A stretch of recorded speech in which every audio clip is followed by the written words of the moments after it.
We're in 2 Samuel chapter 9 today, and this is actually the sixth part of our series, Forever. So if you've been around here for a while, maybe if you've been keeping up online, then one of these messages is kind of just built off of the other. And we're talking about patience kind of in a roundabout way today. So we've been walking through the fruit of the Spirit together over the last 5 weeks. And I want to get into this passage from 2 Samuel chapter 9.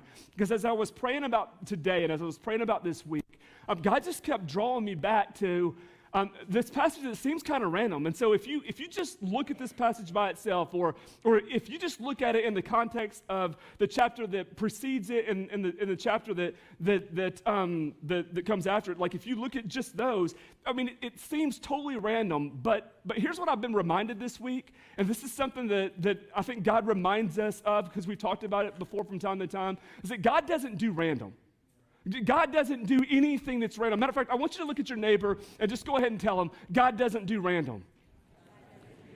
Yeah, God doesn't do random. God is calculated and He is purposeful in His plan. That whatever is going on, He has calculated it. He is purposeful in it. He's not random in His plans. He's not random as He is carrying about His will and His way on earth, and especially in our lives. And for me, it was a good reminder because it's good news.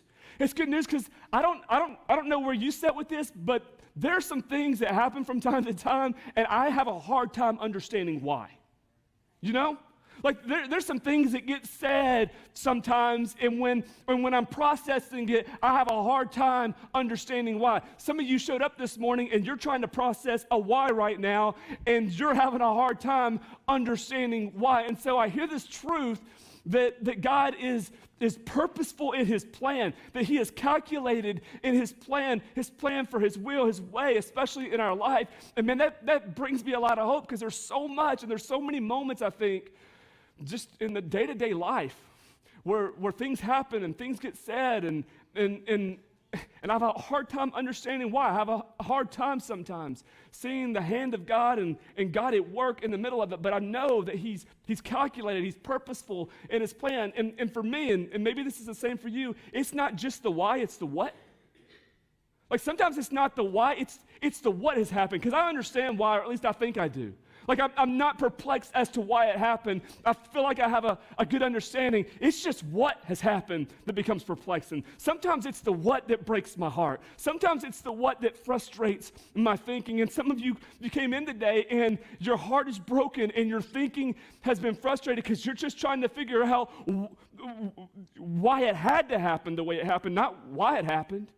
You can't understand why it went down the way it went down. You're trying to figure out what's the purpose, what's the role behind what you're going through or what you just came out of and what you just went through. And those are real questions and those are real wonderings. And it's just hopeful for me, and maybe it's hopeful for you to know that God doesn't do random, that if somehow we could take our eyes off of what we're going through, if we could raise our eyes beyond the situation that's at hand in the moment and just recognize that God has this and that God is in control and that God isn't doing random, and that no matter what it is that we are going through in the moment, no matter what it is that's happening and that's coming our way, that somehow for those of us who belong to Him, who belong to Jesus, that God is at work in it for the good of those who love Him and who belong to Him. And see, that's good news for us, because some of you showed up today and man, you're in just a confusing place in your life. You know?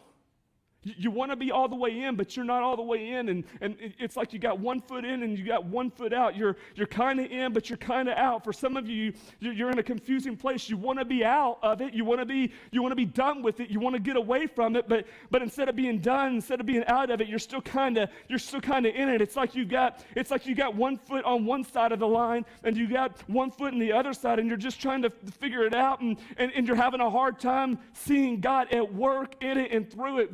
For some of you, man, you have been praying about it, and you're coming to the realization that it's not gonna work out the way you've been praying and hoping that it would work out for you. That you've been asking God to take the cancer, but the cancer's not going away, and instead of getting better, you're growing worse. And what do you do with that? For some of you, you were hoping to get the job. You were hoping that the raise was going to be there, but you found out you're not going to get it, and the raise isn't going to be there. But for some of you, man, you had these dreams and you've had these hopes for your life, and you're starting to come to the realization as you get older or as you're passing through one moment of life into the next that maybe the dream just ain't going to happen. Maybe it just wasn't in the cards for you. What do you do with that? I mean, we've grown up in a culture and a world, especially around the church, and we were told, man, God gives us the desires of our hearts, and then we have these desires in our hearts, and sometimes the desire that's in our heart doesn't play out, and then what do we do with that? There are moments when it's hard to see the hand of God at work in the situation, in the circumstance, in the what, and things happen, and our hearts get broken, and our minds get frustrated, and it affects the way we live. It affects our interaction with each other, our interaction with our families, but God does not do random. That God is calculated, and he is purposeful in his plan. And that's why I wanted to bring us to this passage today, because it seems random, but God isn't doing random. What David does in this few verses that we're just going to look at today, it echoes and images the character of God, and that God doesn't do random. Like what we're going to read about, what we're going to look at here in just these few verses is not random, although it seems random if you just take it by itself. So this is 2 Samuel chapter 9, and we're going to pick up at verse 1. Here's what the word of the Lord says. It said, David, this is King David. David asked, is there anyone still left of the house of Saul to whom I can show kindness for Jonathan's sake? Now there was a servant of Saul's household named Ziba. They summoned him to appear before David, and the king said to him, are you Ziba? At your service, he replied. And the king asked, is there no one still alive from the house of Saul to whom I can show God's kindness?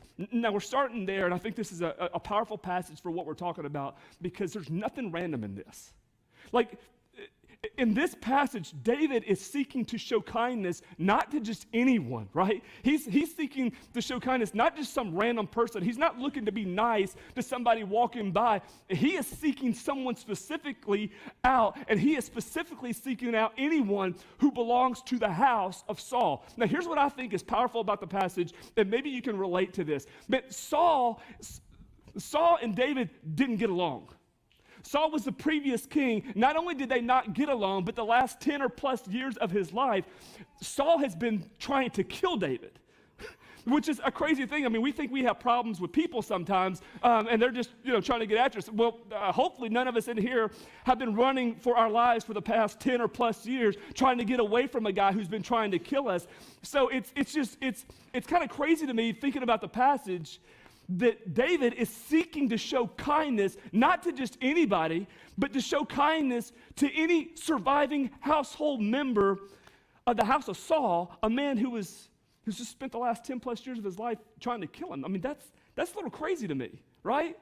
But it's this incredible image of who God is and what God is like. I mean, David isn't God, and David's not perfect, but he's a man after God's own heart. It doesn't mean that his heart is completely right. It doesn't mean that he has a completely pure heart. No, David messes up and he sins like everybody else does. David is human. You cut him, he bleeds. But David had this heart that chased after the heart of God, that he wanted his life in so many ways to reflect what the heart of God and what God looked like. And in this moment, he is seeking to show kindness to, let's be honest, to a guy that he would have never had to show kindness to. Like, if that passage wasn't even in the scripture, if it wasn't in his word for us, if we weren't looking at, we would have never known any difference. And what difference would it have made? I mean, it would have made perfect sense. But he's seeking to show kindness to a guy that every other regime would have sought to kill. I mean, you don't leave surviving members of a previous dynasty's family because they have a claim to the throne. I mean, if you're a new reigning king, if you're a new dynasty, I mean, you take out anybody who could come up against you. But here's the thing about this passage, and I want to spend just a couple of moments here. This kingdom isn't like the previous kingdom. It's the same kingdom, but it's a different king.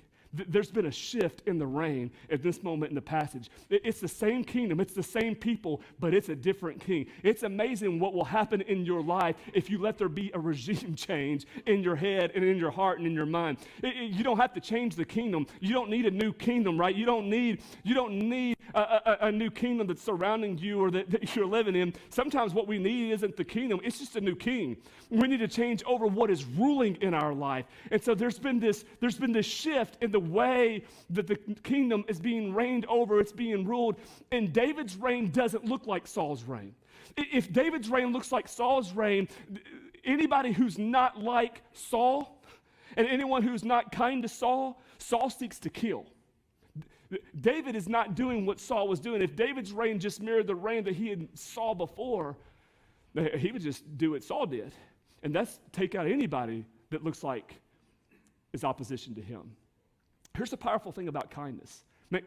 Kindness isn't just merely wrapped up in how we treat someone with a smile on our face. Like, that's not kindness. I mean, it can be an aspect of kindness, but putting a smile on your face and being nice to someone, that's not what kindness is. And that's not what this passage is about. David's not seeking out a former family member of an enemy in order to smile at him and be nice around him. What he is seeking to do and what he wants to do with a person he considers to be an enemy is something far beyond that. It's one thing to be kind to your kind, right? It's one thing to be kind to people who are kind to you. Man, that's easy. It's easy to be kind to people who have shown you kindness. It's a whole different thing to be kind to people who haven't been kind to you, to be kind to people who are not your kind and who may never be your kind. But that's what's different about David's reign, and that's what's different about what's happening in this passage. David is seeking to do something that Saul would have never done. And I'm just kind of wondering, I wonder if sometimes God brings people into our life where the inclination is to eliminate them.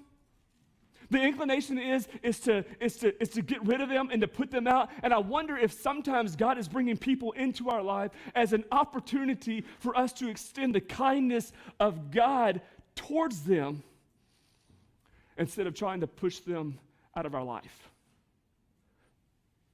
And I was thinking through that because last week, we ended the message in this really kind of hard thing to hear, especially if you're a victim, remember? And Jesus said, if you don't forgive one another from the heart, then neither will your heavenly Father forgive you. And I was just making a comment, man, that's a harsh thing to say to someone who's been through something. That's a harsh thing to say to someone who's been abused. That's a harsh thing to say to someone who's experienced just a great atrocity to their family by another human being. It's a really harsh thing to say, but sometimes what God is calling to isn't easy on our terms, but it's necessary because God's at work in all of it. And I wonder sometimes what is hanging in the balance of our willingness to show kindness to somebody that we don't necessarily want to show kindness to. I wonder what hangs in the balance sometimes of our willingness to be kind to people who aren't our kind and who may never be our kind. I mean, there's this powerful story, and I know that you know it, when David is on the run from Saul. And again, David probably spends 10 or more years of his life before he becomes king running away from a guy who's trying to kill him. There's this powerful scene where David is hiding in a cave as Saul and his army are seeking him out to put him to death and all the men with him. So David is in the cave with about 72 of his men, and they're deep back in the cave, and it just so happens in that moment that Saul had to use the bathroom. Well, when you're the king, I guess you just don't go behind a tree. And so he walks off and finds a cave to go in, and it's not number one, it's number two. And I know that's a little graphic, but let's just be real this morning. And so he goes in the cave to do number two, and in order to do that, he's got to take basically off his protection. And so he begins to disarm himself, and David's men are right there with David, and they're like, this is the moment we've been praying for, David. Like, God has just delivered your enemy into your hands. If there's not another moment that looks like God set something up, I mean, this is it. I mean, he has no idea we're in here. He has no idea that you're coming. And David begins to believe what his men are saying to him, approaches the king, has his sword drawn, is getting ready to kill Saul, and just as he gets ready to do it, he realizes the Spirit of God comes on him, and he goes, wait a minute, who am I to take out the Lord's anointed? But God has put him in this position. God has called him to this. God doesn't do random. See, God is at work in all of it. Who am I to take this person out? I mean, I can't get what I want by doing something that would go against what God is calling me to. And in that moment, David decides not to do to Saul what Saul would have done to him. See, that's what kindness looks like. And I think this is important to note because some of you guys, you have people in your life and you're trying to figure out what the boundaries are. You're trying to figure out, okay, so how do I continue to show kindness to people who aren't my kind and who won't be kind to me, but I don't want to get run over. I don't want to keep being abused. And you shouldn't. You shouldn't keep getting run over, and you shouldn't be abused. And there are some things that you can pay attention to, and there are some things that you can be careful about without being unkind. There's a difference in that. Saul and David, man, they were never buddy-buddy. They never were best friends. The closest they were was at the beginning of their relationship, but the rest of it, man, David spent his life on the run from Saul, but the kindness that he showed him is that he didn't kill him when he had the opportunity. The kindness that he showed him is that he would not speak out against Saul the way Saul was speaking out against him. The kindness that he showed him is that he would not do the evil to Saul. He would not even speak the evil against Saul that Saul would speak against him. See, kindness takes all kinds of different forms, and at the end of the day, it's what begins in your heart. And so in this passage, it's powerful because David is seeking out a family member, any surviving family member of the house of Saul, the man who was trying to kill him and spent years trying to do it, and saying, I want to show kindness to this person. I want to show favor to this person. I want to show mercy to this person, not because I have to, because I want to. This isn't random. This is calculated. There's a reason behind it. That David is doing something in this, just like God is doing something in your life and with what's going on in and through and around you. God is at work in this. He is calculated. He is purposeful in his plan. There is something to it. And he's seeking to show kindness to a man who's done nothing to deserve the kindness. See, if he deserved it, then it really wouldn't be kindness at all. If he deserved it, it would be something completely different, but that's the power of kindness. I was looking up this word in the Hebrew because it's just something I do during a message and study. And I didn't know if I was going to share this to you or not, but I'll share it with you because I think it's kind of powerful. Last week we talked about patience as a mercy. That patience, what it really is it's a mercy of God. As I was reading through this passage and looked up the Hebrew word for kindness, it's the Hebrew word hesed. It's the exact same word that's translated as patience sometimes. It's translated as kindness sometimes, and it's translated as steadfast love. It's not just that patience is a mercy, kindness is a mercy. Kindness is the mercy of God. When the Apostle Paul says, when he talks to the church at Galatia and he speaks of the fruit of the Spirit, the things that God places in us that he wants to bring out, he says the fruit of the Spirit is love, joy, peace. And what's the next one? Patience. That's why we're talking about patience today, right? The word for patience, it's a Greek word that's defined as this. It is the value that is supremely demonstrated in the person of Christ. Let me share that with you again, just so that you don't miss it. Kindness, as Paul used it, is defined as the value supremely defined in the person of Christ, in the person of Jesus. It's not, you be nice to someone and you smile at them even though they won't smile back. That's not how he defined kindness. It's when you act lovingly towards somebody when they don't want to be loving towards you. He didn't define kindness that way. He defined kindness as the value that's demonstrated in the person of Jesus. If you want to know what it looks like to be kind, just look at Jesus. If you want to know what it sounds like to be kind, just look at Jesus. Kindness is the character, it's the value of who Jesus is. It's what Jesus was like. It's what he would say. That's what kindness is. David goes out of his way to show and display this characteristic of God to a man who he certainly didn't have to, and nobody would have expected, and that's what's so powerful about it. Is there anybody still alive from the house of Saul that I can show kindness to? That maybe some of the people that God places in our life are people in which he wants us to show kindness to and not try to eliminate like Saul. Ziba answered the king, there's still a son of Jonathan, but he's lame in both feet. Here's kind of what he was saying. He was saying, hey, there is a guy, but I don't know why you'd want him. Like there's one person left from the house of Saul, but he's lame in both feet, so I don't even know why you want to mess with this guy. In the ancient world, if there was some kind of physical condition that you suffered, everybody in the ancient world believed that God had something against you. And this was cross-cultural, right? This wasn't just the Jewish people that believed this. I mean, these are all sorts of religions and cultures that believe this whole idea that if there was something physically different about you, if there was something physically disformed about you, if you were crippled and could not walk, if you were lame in both feet, that's the description here, that somehow God was upset with you, that somehow you were cursed. And so maybe Ziba says, well, yeah, there's a son, but he's lame in both feet. I mean, he's already cursed. I mean, what do you want with this guy? I mean, God's already against him. He's already opposes. Are you sure you want to be kind to this guy? I mean, everybody else is overlooking this guy. Why in the world would you want to look at him?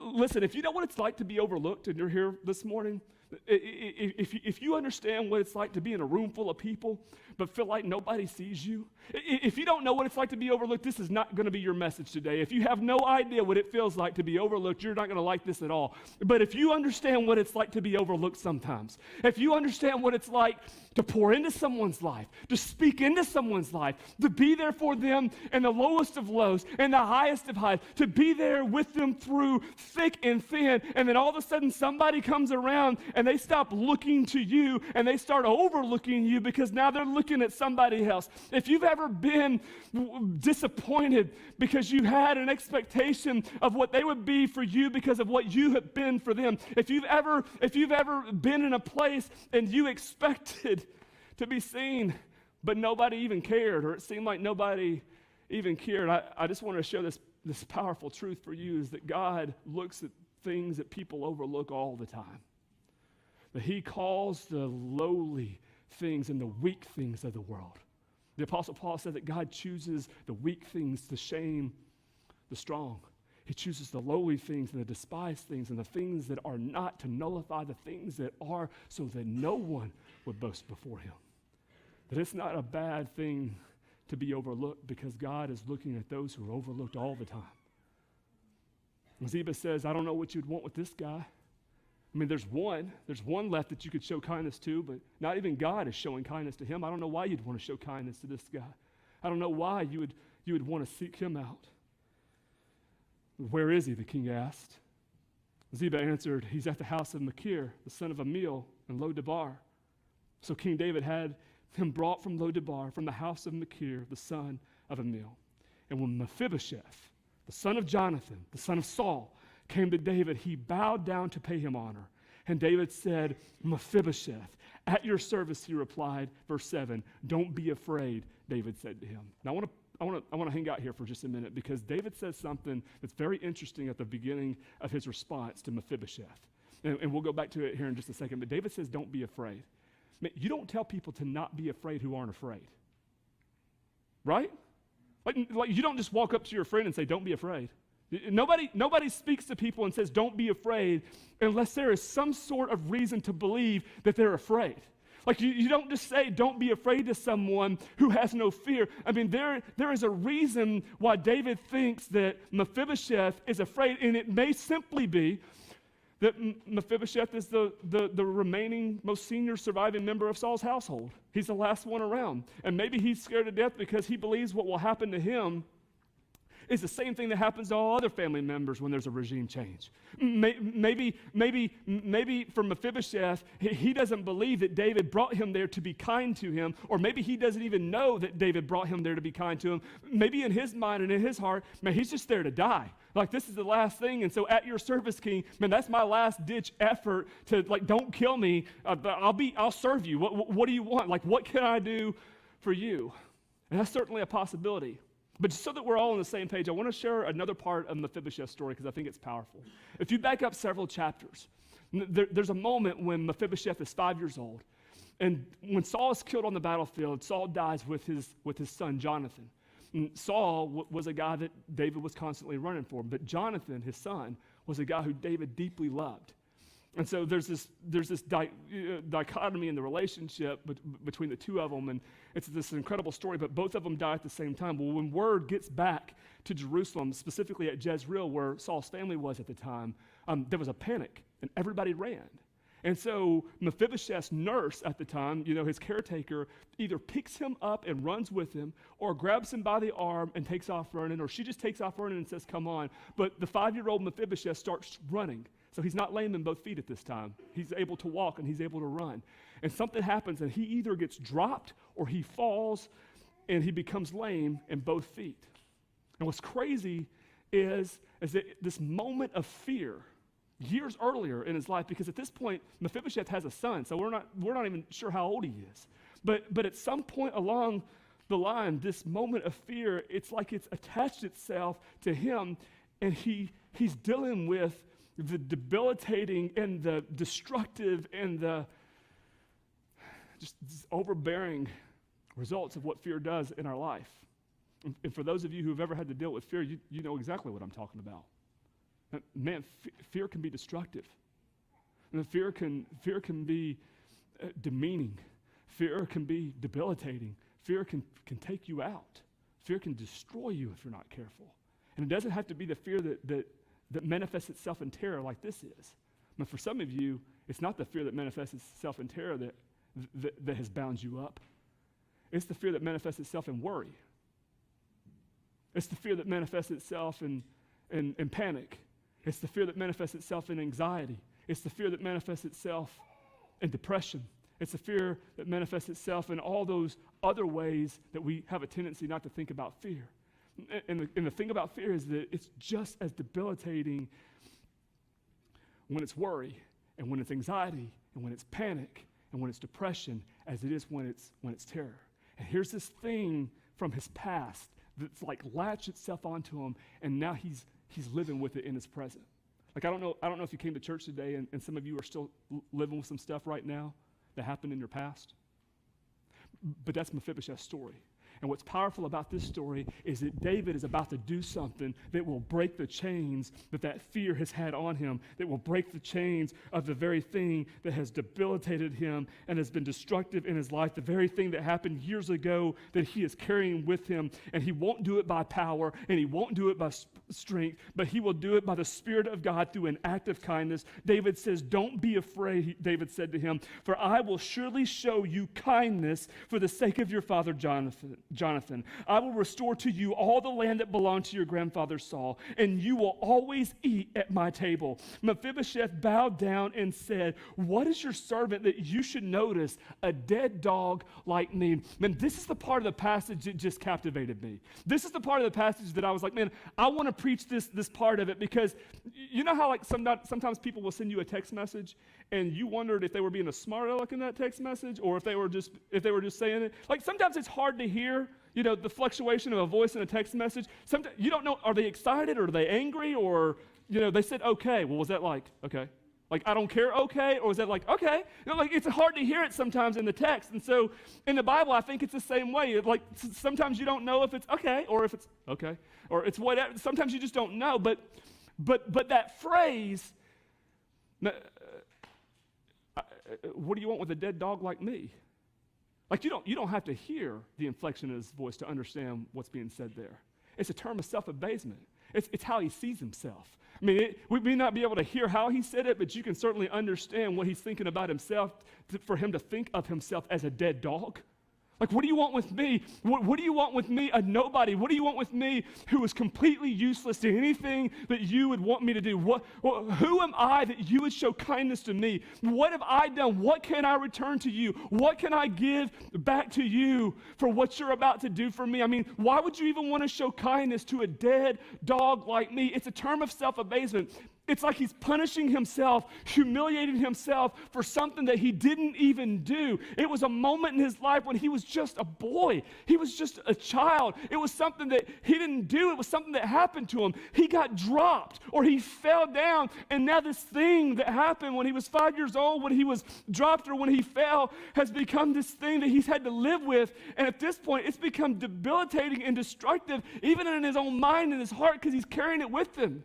And he sees himself like a dead. What do you want with me? Why would you single me out? Why would you be kind to me? I mean, don't you know what my family did to your family?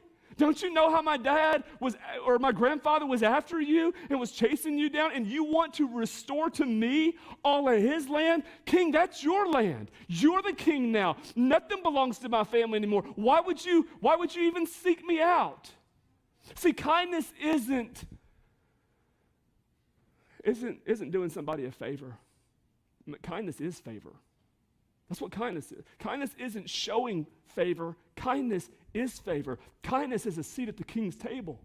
David said, from now on, you will eat at my table. Kindness is a seat at the king's table. Man, I thought that was powerful. Some of y'all, you ought to write that down. Kindness is a seat at the king's table. That's an incredible idea. I thought it was an incredible phrase that God gave me. And so I started thinking about, well, what does that even mean? Because it's a cool phrase, right? Kindness is a seat at the king's table. You know, the play on the K, the kindness and the king. It's a cool idea to think about, but who cares if it doesn't have any power?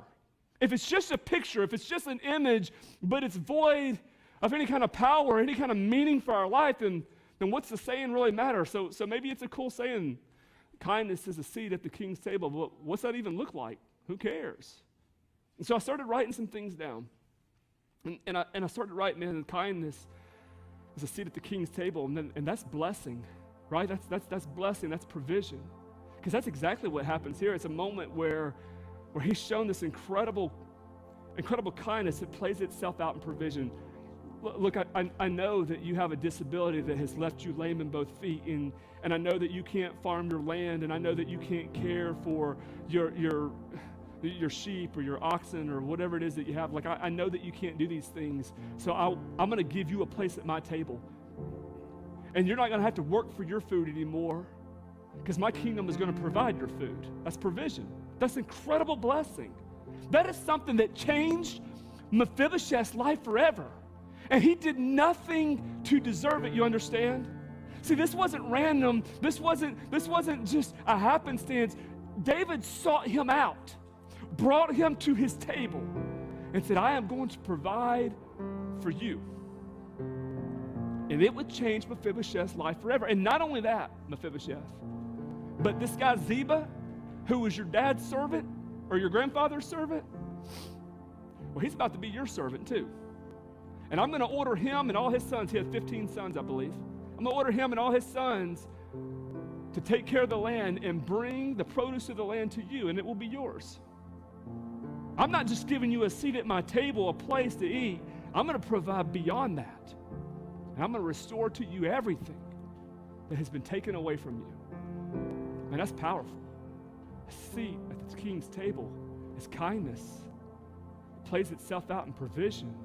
It plays itself out in blessing. But it's more than that. And if you don't hear anything else, I want you to hear what I'm about to say. See, what matters about having a seat at the king's table is not the kindness. Listen to me, just one last time. What matters about having a seat at the king's table is not his kindness, it's the king. That's what matters most. It's not his provision, it's the person. It's the one who's providing the provision. That's the most important thing about it. So if you keep reading in 2 Samuel, and we don't have time to go all the way through it, but if you keep reading, this is what really just woke me up to the power of what's happening in chapter 9. If you go over it, it's 10 chapters into it, it's at chapter 19. And a lot happens over this next 20 years of David's reign. It gets to a point where even one of his own sons will rise up against him, try to throw a complete coup and remove David from the throne and take the throne by force. And so David gets to a point where he has to flee Jerusalem. He flees his place of ruling and reign, goes into hiding. His army goes with him. They find out where Absalom, his son, is, and they go after Absalom. And eventually Absalom is killed. And David is able to return back to Jerusalem and return to his throne. And when he comes back, he runs into Mephibosheth. Remember this guy who had a seat at his table. And something had happened in the middle of all that. So Ziba, this little snake, he learned something from all that mess that Saul did. And what he had learned was how to be like Saul. And so the moment that he saw an opportunity, he used it against Mephibosheth. And so he ran and said, look, your servant Mephibosheth, he's deserted you. Oh, that son of Saul, he's acting like a son of Saul again. And he takes off. And David's just destroyed by something that he's heard about this guy that he has shown kindness to, gosh, for probably 20 years at this point. I want you to hear this. This isn't going to be on the screen, but this is chapter 19, verses 24 and following. Mephibosheth, Saul's grandson, also went down to meet the king. So David's coming back into Jerusalem. He goes down to meet him. Listen, he had not taken care of his feet or trimmed his mustache or washed his clothes from the day the king left until the day he returned safely. And when he came home from Jerusalem to meet the king asked him, "Why didn't you go with me, Mephibosheth? Why didn't you go with me like all of my other sons, except for Absalom went with me? Why didn't you? You're close to me. I let you sit at my table. All of your meals were coming from me. I restored all that land. Mephibosheth, why didn't you? When I fled, it was your opportunity to leave with me. Why didn't you leave? Why'd you stay?"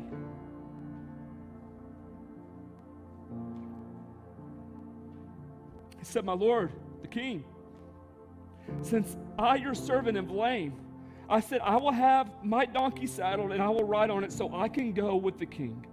But Ziba, my servant, betrayed me, and he has slandered your servant to my lord the king. My lord the king is like an angel of God." Didn't say he was an angel.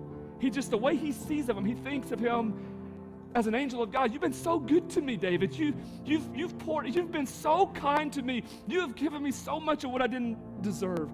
You're like an angel of God. So do whatever you wish, he says to David. All of my grandfather's descendants deserve nothing but death from my lord the king. But you gave your servant a place among those who eat at your table. If we didn't deserve anything, if we deserved anything from you, David, we deserve death. But that's not what you showed me. You gave me a place to eat at your table. So listen. So what right do I have to make any more appeals to the king? I don't have a dog in this fight. Like what do I have to, everything I have to stand on, coming from a man who cannot stand, says it's the result of you, the king. The king said to him, "Why say more?" He said he doesn't even know what to think. He doesn't know what to believe. "I order you and Ziba to divide the land." Okay, come on now, David. You're going back on your promise. You made a word. You made a word to him. You made a word to Mephibosheth. You said he will always have a seat at your table. You said, "I will restore all that land that got taken from you, and I'm giving it back to you. Everything that belonged to your grandfather is now yours." And now, David, you're going back on your word because something happened that you didn't like? Because you misunderstood the situation? I mean, how much has been messed up in our life because we misunderstood the situation? And now you're just going to take the land, half of it back from him? He didn't even do anything. I mean, this is the story of Mephibosheth's life. It's like he doesn't do anything. These things just keep happening to him. Why say more? I order to you and Ziba to divide the land. Because when the king gives an order, it happens. Listen to this. Verse 30. Mephibosheth said to the king, "Let him take everything. Let him have it. Let him take everything now that my lord the king has returned home safely." I don't need any more of your kindness. I just need you. Ziba can have all that land. I don't even care about the land. I just care that you're back. The land's not important to me. You're what's important to me. I don't need the provision. I want you. You're back. You're here. It's okay now. I don't even care about that stuff. He can have it. Let him take it. We don't have to divide it. I don't even want to fight about it. He can just have it all. The only thing that matters to me, the only thing that's important is that you're here. That's how much he loved the king. You see what kindness does? It changed everything. That here's this guy who saw himself as a lame, dead dog that now sees himself as a son of the king and the king's home. There's this incredible love here. And what I wanted to share with you, and this is just a personal thing for me, but I want to love Jesus like that. Man, I want to pastor a church that loves Jesus like that. People say, I don't care about this stuff. You can have it. I don't care about, that doesn't matter. What matters is you, Jesus. What matters is the relationship.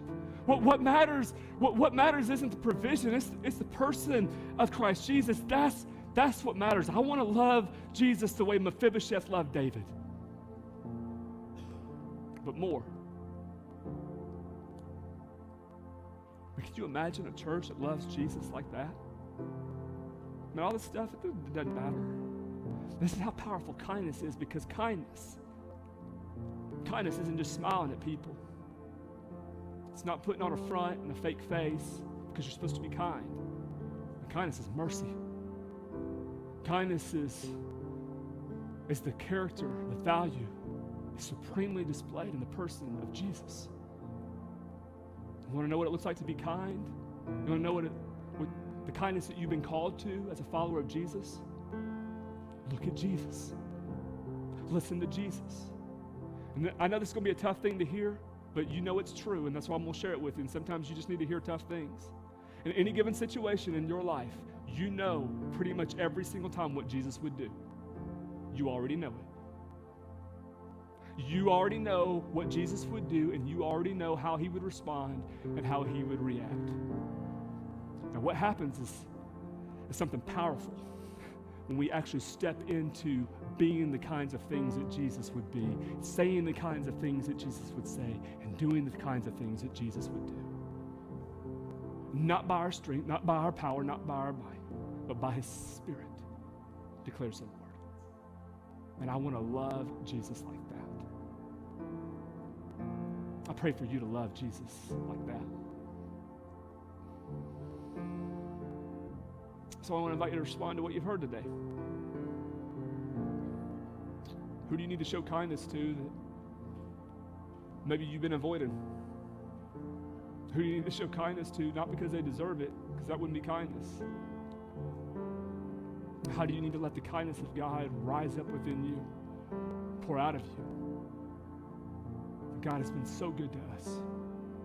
He's been so good to you. He's given us life. It's a sobering thing for me to think about the people that I don't want to be kind to sometimes. It's a sobering thing for me to think about the people who aren't my kind. It's a sobering thing for me to think about how God loves them.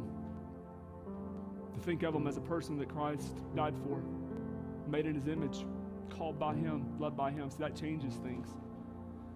It would change the way I would respond to them. It would change the way I treat them. So may God do that work in you today. Amen? May you invite him. May you let him do that work in you today.